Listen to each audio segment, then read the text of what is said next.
ದಕ್ಷಿಣದಲ್ಲಿ ಶುರುವಾಯಿತು ಮೋದಿ ದಂಡಯಾತ್ರೆ. ಜಾರಕಿಹೊಳಿ ಬ್ರದರ್ಸ್ ವಿರುದ್ಧ ಹುಕ್ಕೇರಿ ಹುಲಿ ಗುಟ್ರು. ಹಿಂದೂ ಮಹಾಸಾಗರದ ಮೇಲೆ ಬಿತ್ತು ಟ್ರಂಪ್ ವಕ್ರದೃಷ್ಟಿ. ಇವೆಲ್ಲವೂ ಇವತ್ತಿನ ಸ್ಪೆಷಲ್ ರಿಪೋರ್ಟ್ನಲ್ಲಿ. ನಾನು ಕಾರ್ತಿಕ್ ಕುಂದರ್. ಇನ್ನು ಕೆಲವೇ ತಿಂಗಳಲ್ಲಿ ಕೇರಳ ಹಾಗೂ ತಮಿಳುನಾಡು ವಿಧಾನಸಭೆಗಳಿಗೆ ಚುನಾವಣೆ ನಡೆಯಲಿದೆ. ಈ ಚುನಾವಣೆಗಳಿಗೆ ಪ್ರಧಾನಿ ನರೇಂದ್ರ ಮೋದಿ ರಣಕಹಳೆಯನ್ನು ಊದಿದ್ದಾರೆ. ಕೇರಳ ಹಾಗೂ ತಮಿಳುನಾಡಿನಲ್ಲಿ ಚುನಾವಣಾ ರ್ಯಾಲಿ ನಡೆಸುವ ಮೂಲಕ ಮೋದಿ ಮುಂಬರೋ ಎಲೆಕ್ಷನ್ಗೆ ಪಾಂಚಜನ್ಯವನ್ನು ಊದಿತ್ತು. ಈ ಬಾರಿ ದ್ರಾವಿಡ ಹಾಗೂ ಕೆಂಪು ಕೋಟೆಯನ್ನು ಭೇದಿಸ್ತೀವಿ ಅಂತಿದ್ದಾರೆ ನಮೋ. ಚುನಾವಣೆ, ಎಲೆಕ್ಷನ್, ಈ ಹೆಸರು ಕೇಳುತ್ತಿದ್ದಂತೆ ರಾಜಕೀಯ ಪಕ್ಷಗಳ ಕಿವಿ ನೆಟ್ಟಗಾಗುತ್ತೆ.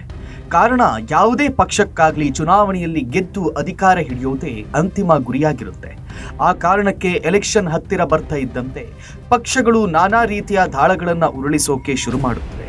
ಇದೇ ಮುಂಬರೋ ಏಪ್ರಿಲ್-ಮೇ ತಿಂಗಳಲ್ಲಿ ದಕ್ಷಿಣ ಭಾರತದ ತಮಿಳುನಾಡು ಹಾಗೂ ಕೇರಳ ವಿಧಾನಸಭೆಗಳಿಗೆ ಚುನಾವಣೆ ನಡೆಯುತ್ತೆ. ಈ ಚುನಾವಣೆಗಳು ಬಿಜೆಪಿ ಪಾಲಿಗೆ ನಿಜಕ್ಕೂ ಒಂದು ಅಗ್ನಿ ಪರೀಕ್ಷೆ.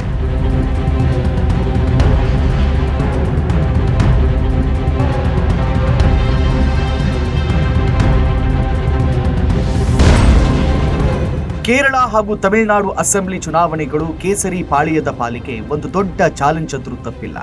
ಕಾರಣ, ಇವೆರಡೂ ರಾಜ್ಯಗಳಲ್ಲಿ ಬಿಜೆಪಿ ಸಂಘಟನೆ ಹೇಳಿಕೊಳ್ಳುವಷ್ಟು ಗಟ್ಟಿಯಾಗಿಲ್ಲ. ಎಷ್ಟೇ ಪ್ರಯತ್ನ ಪಟ್ಟರೂ ಕೂಡ ಇವೆರಡೂ ರಾಜ್ಯಗಳಿಗೆ ಬಿಜೆಪಿಗೆ ನಿರೀಕ್ಷಿತ ಯಶಸ್ಸು ದೊರೆತಿಲ್ಲ.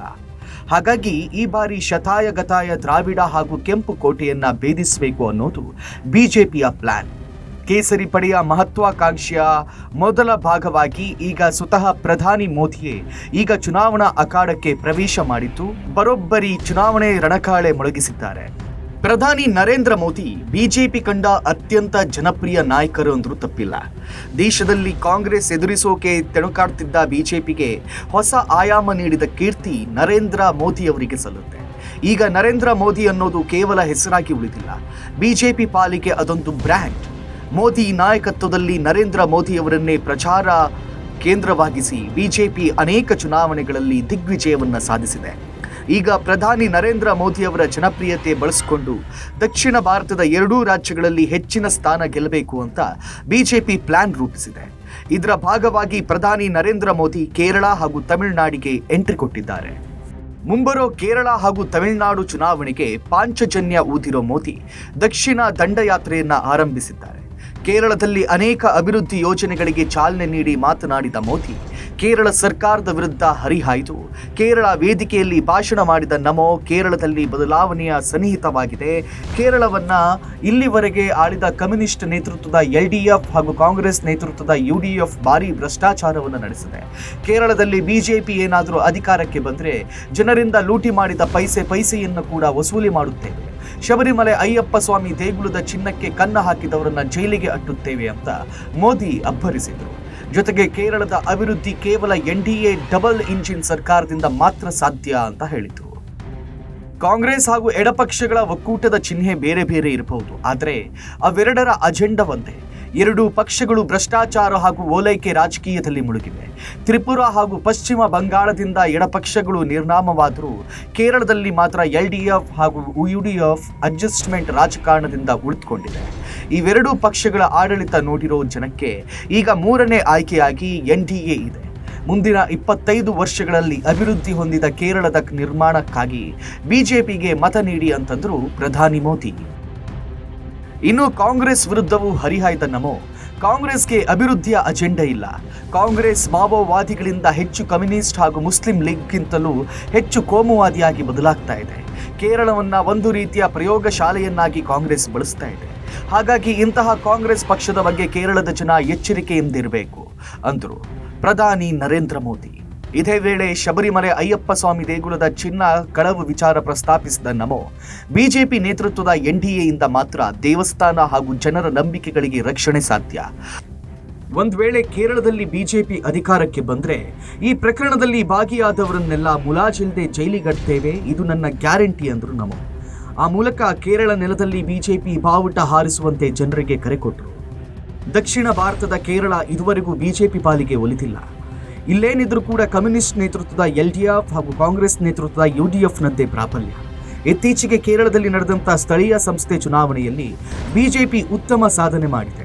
ಆದರೆ ಇಲ್ಲಿವರೆಗೂ ಕೂಡ ವಿಧಾನಸಭಾ ಚುನಾವಣೆಯಲ್ಲಾಗಲಿ ಅಥವಾ ಲೋಕಸಭಾ ಚುನಾವಣೆಯಲ್ಲಾಗಲಿ ಬಿಜೆಪಿಗೆ ಇಲ್ಲಿ ಹೇಳಿಕೊಳ್ಳುವಂಥ ಸಾಧನೆ ಮಾಡೋದಕ್ಕಾಗಿಲ್ಲ. ಕೇರಳದಲ್ಲಿ ಬಿಜೆಪಿಯ ಒಬ್ಬರೇ ಲೋಕಸಭಾ ಸದಸ್ಯರಿದ್ದಾರೆ. ಅಲ್ಲಿನ ಅಸೆಂಬ್ಲಿ ಎಲೆಕ್ಷನ್ನಲ್ಲಿ ಖಾತೆ ತೆರೆಯುವುದಕ್ಕೂ ಬಿಜೆಪಿಗೆ ಇದುವರೆಗೆ ಸಾಧ್ಯವಾಗಿಲ್ಲ. ಹಾಗಾಗಿ ಈ ಬಾರಿ ಕೇರಳದಲ್ಲಿ ತನ್ನ ಶಕ್ತಿ ವೃದ್ಧಿಸಿಕೊಳ್ಳಬೇಕು ಅಂತ ಬಿಜೆಪಿ ಯತ್ನಿಸ್ತಿದೆ. ಕೆಂಪು ಕೋಟೆಯನ್ನ ಭೇದಿಸೋಕೆ ಬಿಜೆಪಿ ಯಶಸ್ವಿಯಾಗುತ್ತಾ ಅನ್ನೋ ಪ್ರಶ್ನೆಗೆ ಚುನಾವಣೆಯಲ್ಲಿ ಉತ್ತರ ಸಿಗಲಿದೆ. ಇನ್ನು ಇದೇ ರೀತಿ ಬಿಜೆಪಿ ಪಾಲಿಗೆ ಕಬ್ಬಿಣದ ಕಡಲೆಯಾಗಿರೋ ರಾಜ್ಯ ತಮಿಳುನಾಡು ಕೇರಳದಂತೆಯೇ ಬಿಜೆಪಿ ಪಾಲಿಗೆ ಕಬ್ಬಿಣದ ಕಡಲೆ ಅಂತಾಗಿರೋ ರಾಜ್ಯ ಎಷ್ಟೇ ತಿಪ್ಪರ್ಲಾಗ ಹಾಕಿದ್ರೂ ಬಿಜೆಪಿಗೆ ಇಲ್ಲಿ ಭದ್ರವಾಗಿ ನೆಲೆಯೂರುವುದು ಸಾಧ್ಯವಾಗ್ತಿಲ್ಲ. ಕಳೆದ ಅನೇಕ ದಶಕಗಳಿಂದ ಇಲ್ಲಿ ಕೇವಲ ಪ್ರಾದೇಶಿಕ ಪಕ್ಷಗಳದ್ದೇ ಕಾರುಬಾರು. ಒಮ್ಮೆ ಡಿಎಂಕೆ, ಇನ್ನೊಮ್ಮೆ ಎಐಎಡಿಎಂಕೆ, ಹೀಗೆ ಇವೆರಡೇ ಪಕ್ಷಗಳು ತಮಿಳುನಾಡನ್ನು ತಮ್ಮ ಹಿಡಿತದಲ್ಲಿ ಇಟ್ಕೊಂಡಿವೆ. 2021ರ ಅಸೆಂಬ್ಲಿ ಎಲೆಕ್ಷನ್ನಲ್ಲಿ ಬಿಜೆಪಿ ಇಲ್ಲಿ ಕೇವಲ 4 ಸ್ಥಾನಗಳನ್ನಷ್ಟೇ ಗೆಲ್ಲೋದಕ್ಕೆ ಸಾಧ್ಯವಾಗಿದೆ. ಆದರೆ ಕೆ ಅಣ್ಣಾಮಲೈ ಬಿಜೆಪಿ ಅಧ್ಯಕ್ಷರಾಗಿದ್ದ ಅವಧಿಯಲ್ಲಿ ಬಿಜೆಪಿ ಇಲ್ಲಿ ತನ್ನ ಬೇರುಗಳನ್ನು ಭದ್ರವಾಗಿ ಬೆಳೆಸೋ ಪ್ರಯತ್ನ ಮಾಡಿತ್ತು. ಅಣ್ಣಾಮಲೈರ ರೆಬಲ್ ರಾಜಕೀಯದ ಕಾರಣಕ್ಕೆ ಬಿಜೆಪಿ ಇಲ್ಲಿ ನಿಧಾನವಾಗಿ ತನ್ನ ಶಕ್ತಿಯನ್ನ ವೃದ್ಧಿಸಿಕೊಂಡಿತ್ತು. ಪರಿಣಾಮ ಕಳೆದ ಲೋಕಸಭಾ ಚುನಾವಣೆಯಲ್ಲಿ ಬಿಜೆಪಿ ತಮಿಳುನಾಡಲ್ಲಿ ಯಾವುದೇ ಸ್ಥಾನಗಳನ್ನು ಗೆಲ್ಲದೇ ಇದ್ರೂ ಪಕ್ಷದ ಮತಗಳಿಕೆ 18% ದಾಟಿತ್ತು. ಆದರೆ ಈ ಮತಗಳನ್ನು ಸೀಟುಗಳಾಗಿ ಕನ್ವರ್ಟ್ ಮಾಡುವಲ್ಲಿ ಬಿಜೆಪಿ ವಿಫಲವಾಗಿತ್ತು. ಸ್ವತಃ ಬಿಜೆಪಿ ರಾಜ್ಯಾಧ್ಯಕ್ಷ ಅಣ್ಣಾಮಲೈ ಕೊಯಮತ್ತೂರಿನಲ್ಲಿ ಸೋಲು ಅನುಭವಿಸಿದರು. ನಂತರ ಬೆಳವಣಿಗೆಯಲ್ಲಿ ಎಐಎಡಿಎಂಕೆ ನಾಯಕರ ಒತ್ತಡ ಹಾಗೂ ಮೈತ್ರಿಯ ಕಾರಣಕ್ಕೆ ತಮಿಳುನಾಡು ಬಿಜೆಪಿ ರಾಜ್ಯಾಧ್ಯಕ್ಷ ಸ್ಥಾನದಿಂದ ಅಣ್ಣಾಮಲೈರನ್ನ ಬದಲಾಯಿಸಲಾಯಿತು. ಆ ಸ್ಥಾನಕ್ಕೆ ನೈನಾರ್ ನಾಗೇಂದ್ರರನ್ನ ತರಲಾಯಿತು. ಅಲ್ಲಿಂದ ಬಿಜೆಪಿ ಗ್ರಾಫ್ ಇಳಿಮುಖವಾಗಿದೆ. ಅಣ್ಣಾಮಲೈರಷ್ಟು ಸಮರ್ಥವಾಗಿ ಜವಾಬ್ದಾರಿ ನಿಭಾಯಿಸೋದು ನೈನಾರ್ ನಾಗೇಂದ್ರನ್ಗೆ ಸಾಧ್ಯವಾಗ್ತಿಲ್ಲ ಅನ್ನೋ ಮಾತುಗಳಿವೆ. ಜೊತೆಗೆ ಎನ್ಡಿಎ ಕೂಟದಲ್ಲಿನ ಬಿರುಕಿನ ಕಾರಣಕ್ಕೆ ಅಲ್ಲಿ ಆಡಳಿತಾರೂಢ ಡಿಎಂಕೆ ಅತ್ಯಂತ ಪ್ರಬಲವಾಗಿ ಕಾಣ್ತಿದೆ. ಇದೀಗ ತಮಿಳುನಾಡಿಗೂ ಎಂಟ್ರಿ ಕೊಟ್ಟಿರೋ ಮೋದಿ ದ್ರಾವಿಡ ನೆಲದಲ್ಲಿ ಯುದ್ಧಕ್ಕೆ ರಣವೀಳ್ಯ ನೀಡಿದ್ದಾರೆ. ತಮಿಳುನಾಡು ರ್ಯಾಲಿಯಲ್ಲಿ ಮಾತನಾಡಿದ ನಮೋ ಆಡಳಿತಾರೂಢ ಡಿಎಂಕೆ ಹಾಗೂ ಸಿಎಂ ಸ್ಟಾಲಿನ್ ವಿರುದ್ಧ ವಾಗ್ದಾಳಿ ನಡೆಸಿದ್ದಾರೆ.